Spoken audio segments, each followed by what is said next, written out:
طبعا نهاية دبي شوكليت سويته بالقوالب، طلع بهالقوام. شايفين ايش قد حلو طلع. هذا هو نهاية الدبي شوكليت بالقوالب صغار.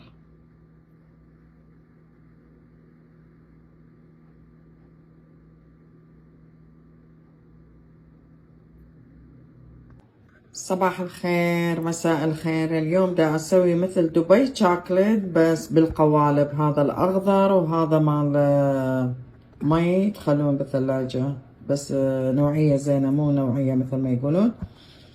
هذا اللي سويت كنافة، قليته بالدهن الحر قليل والزبد.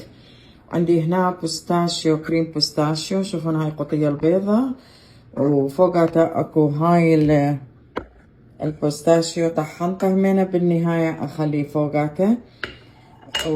والكمية اخذت من هاي الشعرية وخليتها هنا. شايفين خليت هاي الشعرية مال الكنافة، وخليت هذا الكريمي بوستاشيو، هذا اللي القطية البيضة هناك، وخلطته زين. وطبعا برد وبعدين خليته، اذا ما يبرد ما نقدر نسويها لان كله يموع البوستاشيو. والقوالب هذا اللي قلت هذا القالب، واحد قالب سويت وخليته بالفريزر. وهذا الشوكليت خليته هنا واخليه هنا كله، وبعدين من ينجمد واخليه فوقاته الشعرية، وبعدين شوكليت فوقاته مرة ثانية، بعدين يطلع الدبي شوكليت بس هذولا مع القوالب.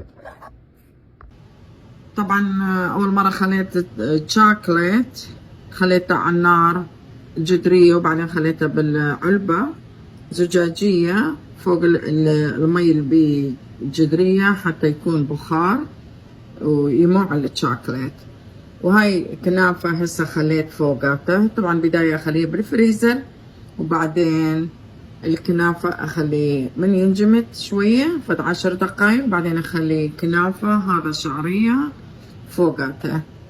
شايفين؟ بعدين اخلي فوقه هذا الشوكليت اللي سويته.